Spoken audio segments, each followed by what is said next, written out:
Good morning, and what a beautiful morning it is. It's just now daylight here. I'm on the back of the range at the BSGA golf course, and we're shooting a little bit of video. It's a perfect time to do so. I'm going to talk a little bit about club selection when it comes to your chip shots around the green. Now, so much of golf really relies on the application of ordinary principles of motion that you're very, very familiar with. I mean, everybody knows that a good piece of machinery should have no extra moving parts. A drawing, no extra lines, a well-written paragraph, no extra words, all that. And so we all have an appreciation for keeping things as simple as possible and not overextending ourselves and bringing in more things that one has to synchronize and make part of what should be a more concise piece of work.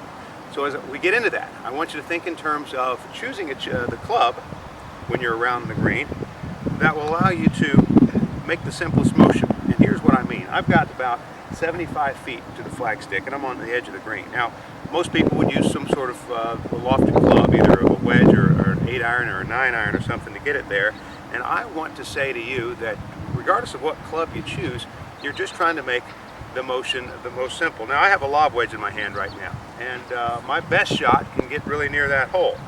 But the question is, am I choosing the easiest shot by doing so? Because with this lob wedge, I'll try my best to get it near there. That's a pretty big swing, perhaps. And here we have it. It's not a real bad shot. It's probably 15 feet short though.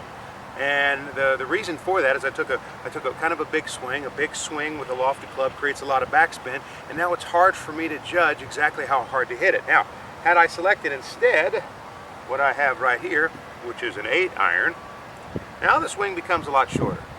Now it becomes a swing that's not going to have so much velocity that I'm going to create a whole lot of backspin.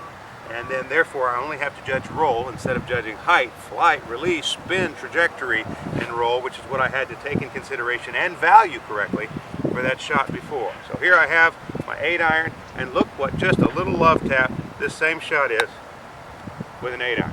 Now that looks like it's going to be within a couple of feet. And so just a much easier shot. And so when we get around the green, a lot of times when we have an opportunity to run the golf ball, too often a person just says, short shot, must hit wedge. Don't do that. Let's think in terms of grabbing a bigger club and something with a little bit more strength to it, so that we, on our part, we're not charged with the task of swinging hard. And it becomes a great deal more like a putt. I know that'll help you.